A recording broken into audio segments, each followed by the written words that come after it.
Shalom, nama saya Ika, dan yang nyanyi di sebelah saya tadi, yang berduet dengan saya adalah suami saya, namanya Pierre.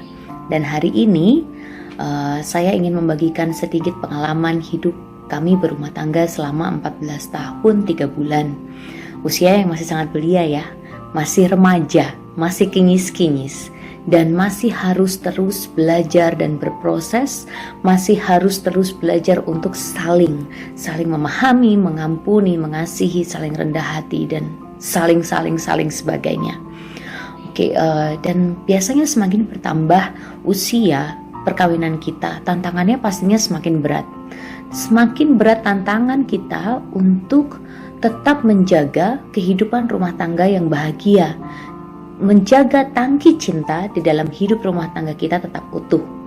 Nah, saya pernah membaca satu buku yang benar-benar sangat menginspirasi saya. Judulnya adalah 5 Bahasa Kasih dari Gary Chapman, karangan Gary Chapman.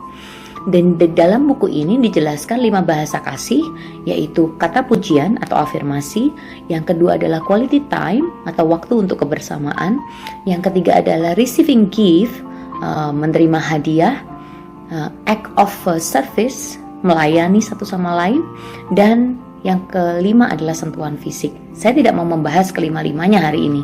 Saya hanya mau membagikan pengalaman saya bagaimana quality time itu menjadi sangat penting di dalam kehidupan berumah tangga kita, dan sangat penting untuk menjaga tangki cinta kita sehingga tangki cinta kita tetap penuh walaupun usia perkawinan kita sudah memasuki mungkin usia yang dewasa, 20 tahun lebih. Bukan tidak mungkin loh kalau orang yang sudah menikah 20 tahun, 25 tahun, bahkan 40 tahun ke atas, hampir mendekati gold married gitu kan ya.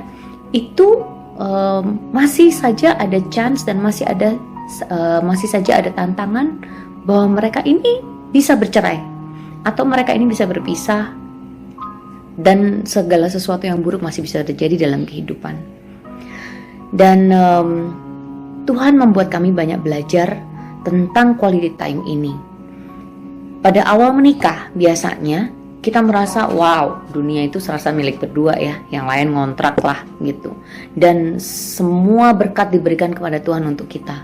Suami masih terlihat sangat baik, istri masih terlihat sangat cantik. Dan setelah itu kita diberikan berkat anak, pekerjaan yang luar biasa. Jadi akhirnya kita mulai sibuk dengan fokus-fokus yang lain, dengan pekerjaan yang lain, yaitu dengan anak, dengan pekerjaan kita, sampai kadang-kadang kita lupa memberikan perhatian kita kepada pasangan kita.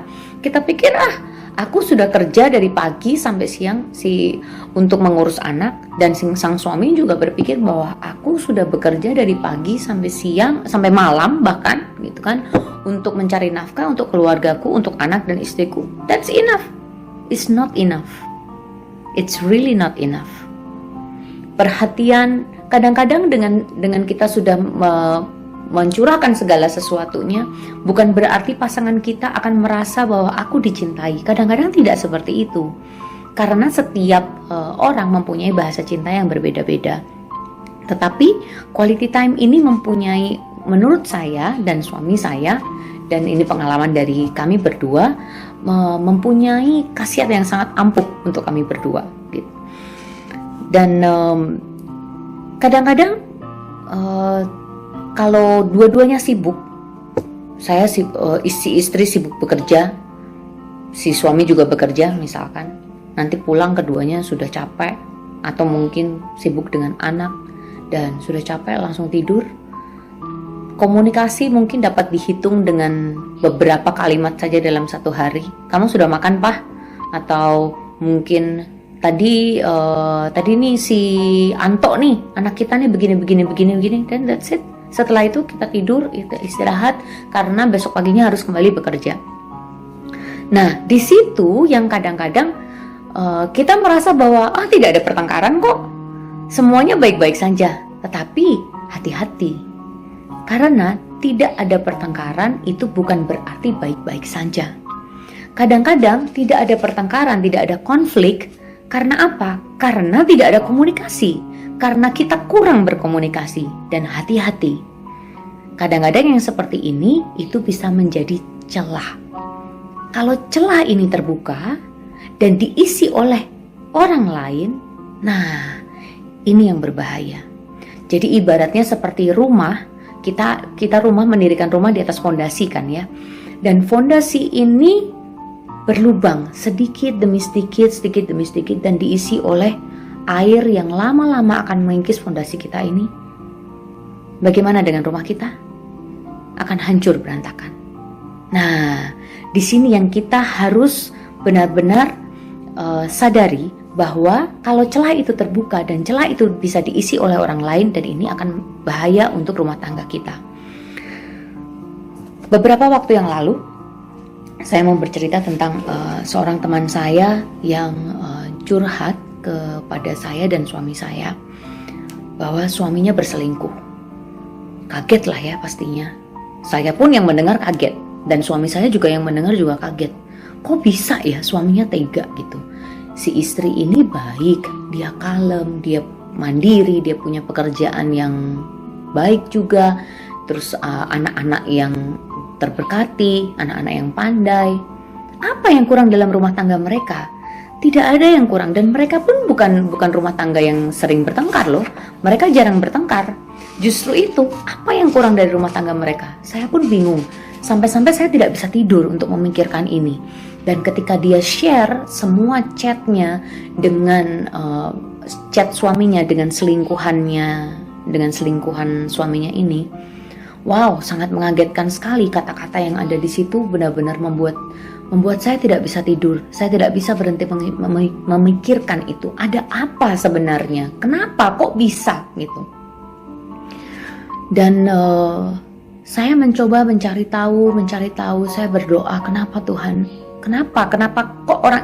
Kenapa kok bisa sampai terjadi seperti itu? Kasihan dia.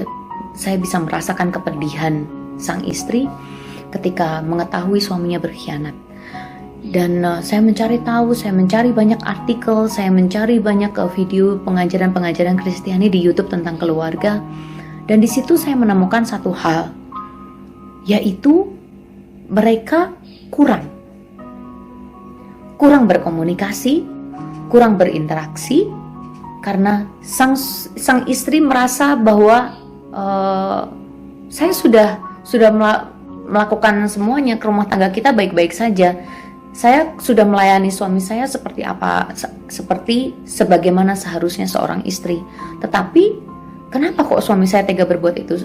Sedangkan sang suami mungkin ada satu kekurangan istrinya, tapi dia tidak mau berbicara, atau mungkin dia takut istrinya marah atau apa. Dan memang kehidupan mereka ini, setelah mereka cerita lebih banyak dan lebih panjang lagi, kedua-duanya bekerja, dan kedua-duanya bekerja itu bisa pulang sampai jam 8 sampai jam 9 malam. Setelah itu mereka harus istirahat, take care anak-anak sebentar, dan istirahat. Besoknya mereka harus bangun pagi-pagi untuk kembali bekerja lagi. Dan ketika weekend pun, si suami ini juga kadang-kadang bebas pergi dengan teman-temannya, si istri di rumah dengan anak-anak. Nah, jadi kapan dong waktunya untuk bersama kan?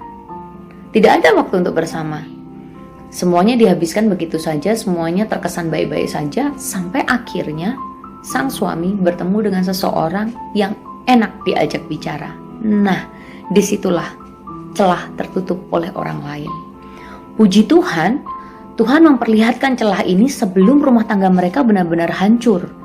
Dan buruknya, kalau memang benar-benar hancur, tidak bisa terselamatkan lagi, dan impactnya adalah anak-anak pastinya. Dan di situ kami percaya bahwa Tuhan memakai segala sesuatu yang terjadi ini. Ini adalah salah satu karya Tuhan dan cara Tuhan untuk memperingatkan teman saya, dan juga memperingatkan saya dan suami bahwa di usia kami, perkawinan kami yang masih belia ini, kami harus terus berproses, terus mencari hikmat Tuhan untuk tidak membuka celah, untuk menyadari celah-celah yang sekiranya tidak sengaja terbuka dan menutupnya kembali. Tuhan sungguh luar biasa ya. Tuhan mengajarkan kepada kita, memberikan kita hikmat lewat segala macam yang terjadi di sekeliling kita. Dan kisah teman saya ini sungguh menjadi suatu pembelajaran buat saya dan suami saya. Betapa quality time itu sangat penting. Kami belajar untuk selalu meluangkan waktu satu sama lain di balik semua kesibukan kami. Saran saya, sempatkan waktu untuk berdua, berkomunikasi.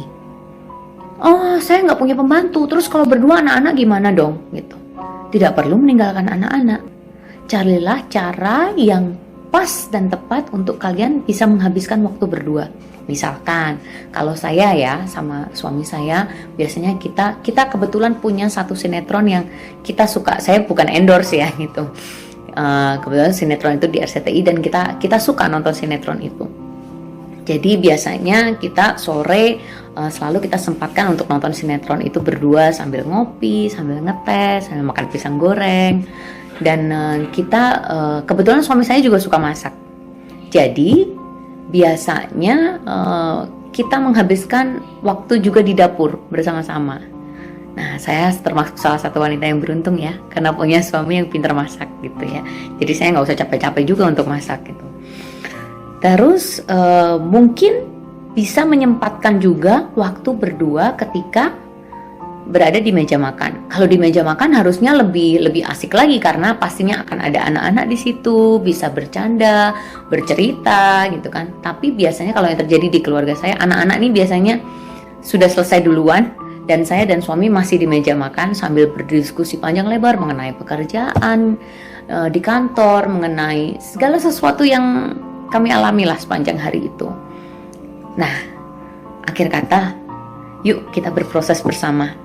Kita belajar berkomitmen untuk menjaga tangki cinta rumah tangga kita. Sadari celah-celah yang perlahan terbuka dan mari kita belajar untuk berendah hati, menutupnya kembali. Dan apapun yang terjadi dalam setiap proses pembelajaran itu, namanya belajar, tidak ada yang enak ya. Dan dalam setiap proses pembelajaran itu, percayalah bahwa Allah turut bekerja dalam segala sesuatu untuk mendatangkan kebaikan bagi orang yang mengasihi Dia dan bagi dia yang terpanggil menurut rencana Allah. Take my hand, take my whole